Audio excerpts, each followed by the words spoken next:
नमस्कार साथियों, all exam topper education के यूट्यूब चैनल पे आप लोगों का स्वागत है। आज हम बिहार बोर्ड 10वीं का और हिंदी का चैप्टर नंबर 5 हुंडरू का जलप्रपात पढ़ेंगे और इस गहन अध्ययन करेंगे और इससे जितने भी ऑब्जेक्टिव क्वेश्चन हैं उस पर भी विचार विमर्श और उसका उल्लेख करेंगे। तो आइए इस चैप्टर का शुरुआत करते हैं। तो सामान्यतः यात्रा वृत्तांतों में पारंपरिक रूप से महत्वपूर्ण धार्मिक और सांस्कृतिक स्थानों का वर्णन किया जाता है। यात्रा वृत्तांत ये क्या है? हुंडरू का जलप्रपात क्या है? तो यात्रा वृत्तांत है। और सामान्यतः यात्रा वृत्तांत में धार्मिक सांस्कृतिक स्थानों का क्या किया जाता है? वर्णन किया जाता है। हुंडरू का जलप्रपात आदिवासी संस्कृति की विशेषता को उभारने वाला यात्रा वृत्तांत है। इस दृष्टि से पाठ उल्लेखनीय है। पहाड़, नदी, जंगल की सुंदरता के साथ ही उस इलाके में आसानी से उपलब्ध अब्रक कोयला खदानों का भी वर्णन है। यानी प्रकृति के साथ ही मनुष्य की जिजीविका और श्रम की महत्ता का भी संयोजन है। पाठ में बहुलवादी संस्कृति, सामाजिक संस्कृति के प्रति विश्वास प्रकट किया गया है। झरने की सुंदरता और प्राकृतिक दृश्यों की विशेषता के उद्घाटन से पाठ रोचक बन गया है। तो आइए इस चैप्टर का अब शुरुआत करते हैं कि छोटा नागपुर स्वर्ग का एक टुकड़ा है। छोटा नागपुर क्या है? तो छोटा नागपुर एक स्वर्ग का टुकड़ा है। जमीन में हरियाली, आकाश में नीलिमा, पग पर पहाड़ को देखकर धरती भी उबड़ खाबड़ और ऊंची हो गई है। तीव्र धारा और गदले पानी के साथ नदियां बल खाती है, बह रही है, जिन्होंने मैदान की छाती चीरे और पर्वत का अंतर फोड़ा है। झाड़ी, झुरमुटों, पेड़ पौधा और लता गुल्मों के साथ जंगल अपनी जगह पर आबाद है, जिन्होंने जंगली जानवरों को शरण दिया है। बेहतरीन सड़कें जिनके बनाने में ठेकेदारों के कम करतूत और विभाग को कम बेपरा है। सांप की तरह भागी जा रही और उन्हीं के साथ कुछ सवारी पर कुछ पैदल मुसाफिर भी दुर्गति से चले जा रहे हैं। धरती पर आदिवासियों का नृत्य हो रहा है और आसमान में बादल आंख मिचोली खेल रहे हैं। जन जन के कंठ में मादक गीतों की सृष्टि हो रही है, जिनसे पहाड़ और मैदान गूंज रहे हैं। जंगली जानवरों के आवाज के साथ जंगल का कोना कोना बोल रहा है। विचित्र विचित्र पक्षियों की चहकन पेड़ों की सखा सखा गुलजार है। सुंदर जलवायु, मनहर वातावरण। जलवायु कैसा है वहाँ का? तो सुंदर, और वातावरण कैसा? तो मनहर। हवा धीरे धीरे डुलती है तो अपने साथ फूलों की सुरभि बिखेरती चली जाती है। बादल धीरे धीरे बरसते हैं तो उनसे स्वस्थ शरीर और सुंदर स्वास्थ्य का वरदान मिलता है। नदियाँ कलकल छलछल स्वर में बहती है तो किनारे पर के रहने वाले को अमृत बांटती है। झरने सत झर कर आंखों को तरी तथा नमी कल्पना को सुंदर खुराक, चित्त से स्वच्छता और पवित्रता प्रदान करते हैं।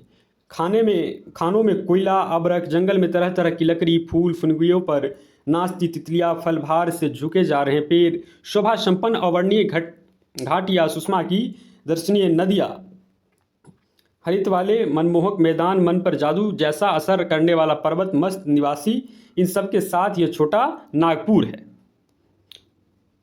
एक और पृथ्वी अपने कोष को उगल रही है तो वह कोयला बनकर लोगों के घरों में सोना ला रहा है। एक और पृथ्वी अपनी चमक दमक का प्रदर्शन कर रही है तो वह अबरक बनकर दुनिया का श्रृंगार कर रही है। अपने निरंतर संघर्ष से नदियाँ पत्थरों को खराद कर एक नवीन आकार में प्रस्तुत कर रही है। तो उसे लोग श्वेत शालिग्राम कहकर पूजते हैं। पत्थरों के करुणा की धार झर रही है, जिसे लोग झरना कहकर विस्मित भाव से देखते हैं। इस छोटा नागपुर में कई दर्शनीय झरने हैं, पर इनमें हुंडरू का झरना निराला है। जब भी रांची गया हुंडरू देखने जरूर जाता हूँ। यह झरना जिसने मेरे मन प्राण पर जादू किया है। यह झरना है जिसकी स्मृति भूलती नहीं। यह झरना है जिसके बारे में लिखती हुए मैं अघाता नहीं। रांची में पुरुलिया वाली सड़क पर 14 मील दूर जाने के बाद एक सड़क मिलती है जिसे हुंडरू पहुंचते हैं। पुरुलिया रोड से उसकी दूरी कितनी? तो 13 मील है। यूँ तो रांची हुंडरू 27 मील दूर है। महात्मा गांधी ने कहा कि साध्य की पवित्रता एवं महत्ता तभी है जब उसका साधन भी महान हो। महान मंजिल पर पहुंचने के लिए मांगे भी महान ही चाहिए। जैसे हुंडरू का झरना वैसे उसका मार्ग।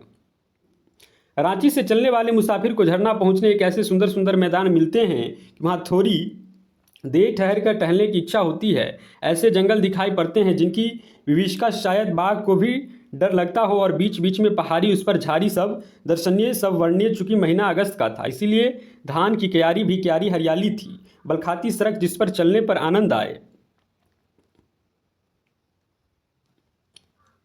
पथरीली जमीन एवं पत्थर की छाती चीर कर बहने वाली पतली नदी जिसके देखने में आनंद आए। पेड़ों पर चहकती चिड़िया जिसकी चहक सुनने में आनंद आए। सब मिलकर आनंद को कई गुना बढ़ा रहे हैं। हवा यूं डोल रही थी जैसे सलाह लेकर डोल रही हो। छोटा नागपुर के निवासी सादगी के अवतार और गरीबी की मूर्ति, जिनकी रहन सहन में 100% कला बसती है। मार्ग में यूं खड़े थे जैसे मेरा स्वागत कर रहे हो। मकई के पौधे कहीं कहीं अगल बगल में यूं लहरा रहे थे जैसे यहाँ वालों की किस्मत लहरा रही हो। इस प्रकार मार्गदर्शन का आनंद लेते हुए हम हुंडरू के पास पहुंचे। एक बार मन ही मन मैंने झरने को प्रणाम किया। कौन कह रहे हैं? कवि कह रहे हैं। पहाड़ पर पानी यह अजीब लीला है जिसकी मुकाबला न रामलीला करे न रासलीला। पानी इस प्रकार उछलना कूदना धूम मचाना, उसका यही आवाज़ जैसे 10-5 हाथी एक बार चिघार रहे हैं, जैसे 10-5 ट्रेन इंजन एक साथ आवाज़ कर रहे हो, जैसे एक साथ कई हवाई जहाज चक्कर काट रहे हो, जैसे कई एक सहस्त्र नाग एक साथ फन फैलाकर फुफकार कर रहे हो। पहुंचने के साथ यात्री के कानों में ऐसी आवाज़ पड़ती है।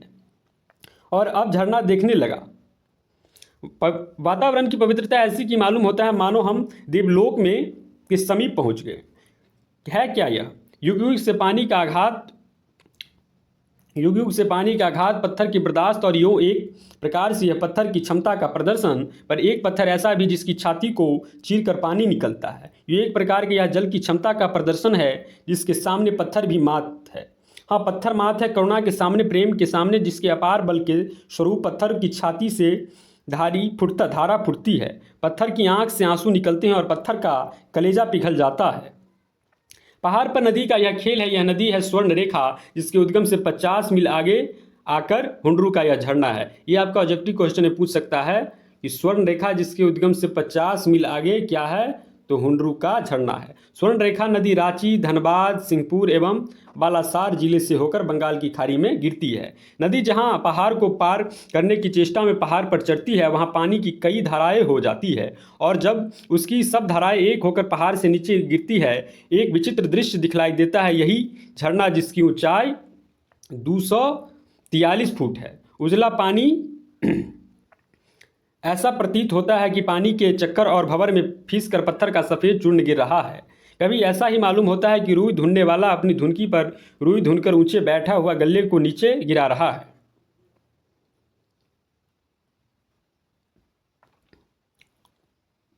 बचपन में हवा की मिठाई लेकर फेरी वाला आता था तो उसका रंग लाल होता था, प्रतीत होता वैसे ही, लेकिन उजले रंग की हवा की मिठाई लेकर पर्वत आज स्वयं फेरी देने निकला है। और कहीं कहीं बीच में चट्टाने पर जब प्रबल धारा गिरती है तो संघर्ष से इंद्रधनुष जैसा रंग उत्पन्न होता है। जान पड़ता है कि सतरंगा पानी हवा में उड़कर विलीन हो रहा है। हवा में उड़ता इंद्रधनुष फरफरा रहा है। चारों ओर जंगल और पहाड़ के बीच में प्रकृति की यह लीलास्थली के झरना को एक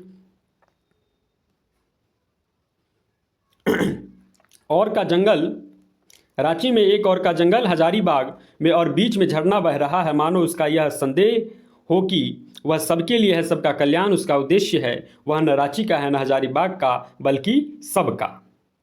बड़े झरने की बगल में 1 इंच मोटी एक धारा ऊपर से नीचे पत्थर पर से उतर रही है, जैसे महादेवी जी पर कोई भक्त दूध चढ़ा रहा हो। नीचे जहां घनघोर धारा गिरती है वही पानी करीब 20 फुट ऊपर उछलता है। लगता है पत्थर का चीर कर आने वाली पानी का स्वागत करने और उसका कठार पहनाने के लिए नीचे से पानी ऊपर दौड़ता है।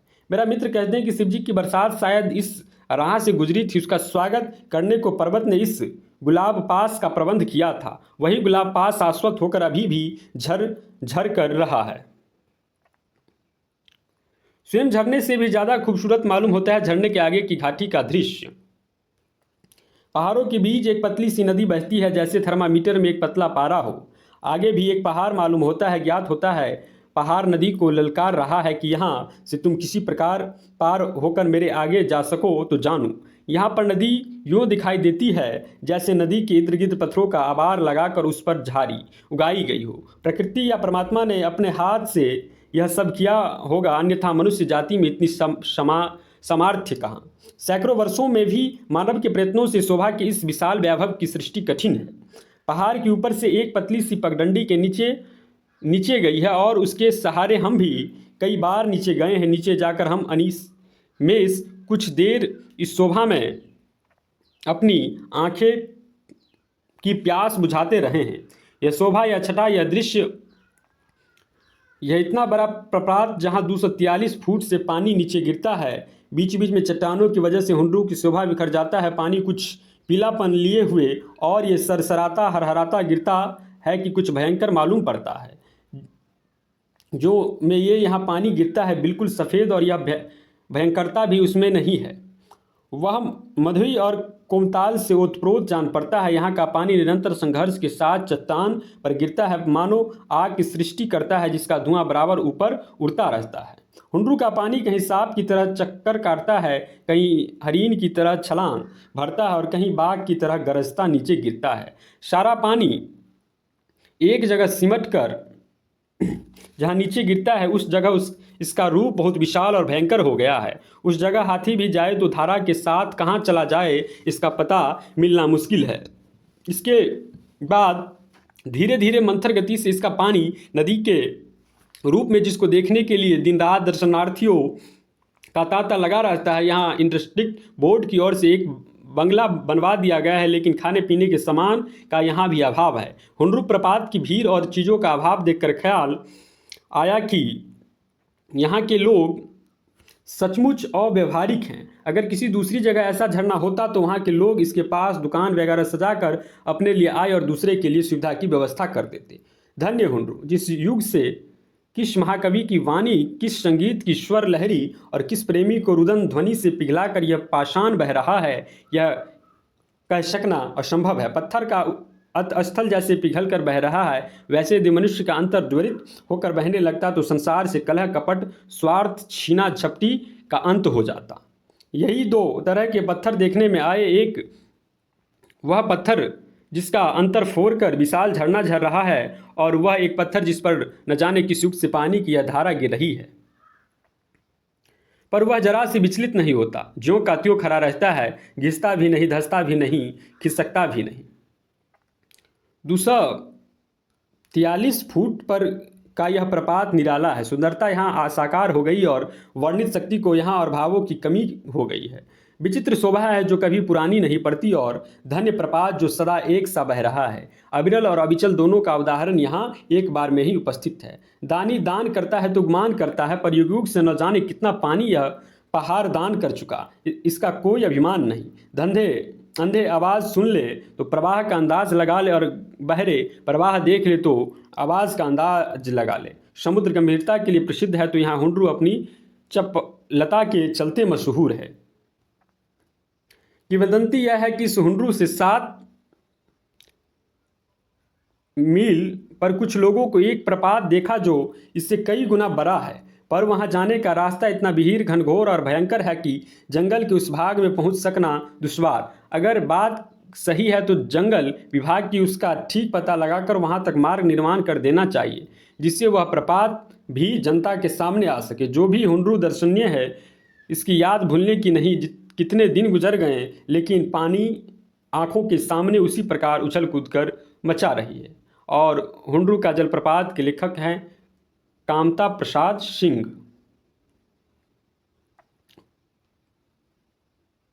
इसके लेखक कौन है? कामता प्रसाद सिंह। और शब्दार्थ भी आपको करवा दे। शब्दार्थ है नीलिमा। नीलिमा का मतलब क्या होता है? तो नीलापर और श्यामलता। तर ददूद, कठिनाई, परेशानियाँ। तुग्र गति मतलब तेज चाल। तो आज हमने बिहार बोर्ड 10वीं का आपका चैप्टर नंबर आपका 5 था। हुंडरू का जलप्रपात करवाया मैंने, लाइन बाय लाइन आप लोगों को पढ़ाया। अगला चैप्टर भी आप लोग को इसी यूट्यूब चैनल पे मिल जाएगा, ऑल एग्ज़ाम टॉपर एजुकेशन के यूट्यूब चैनल पर। और हिंदी का प्लेलिस्ट भी मैंने तैयार कर दिया, उस पर जाकर आप हिंदी का हर एक चैप्टर का आपको लाइन बाय लाइन नोट भी मिलेगा, ऑब्जेक्टिव सब्जेक्टिव हर एक क्वेश्चन का वीडियो आपको यहाँ पे मिल जाएगा। तब तक के लिए धन्यवाद। ये वीडियो आप लोगों को कैसे लगी ज़रूर बताएं। Thank you so much.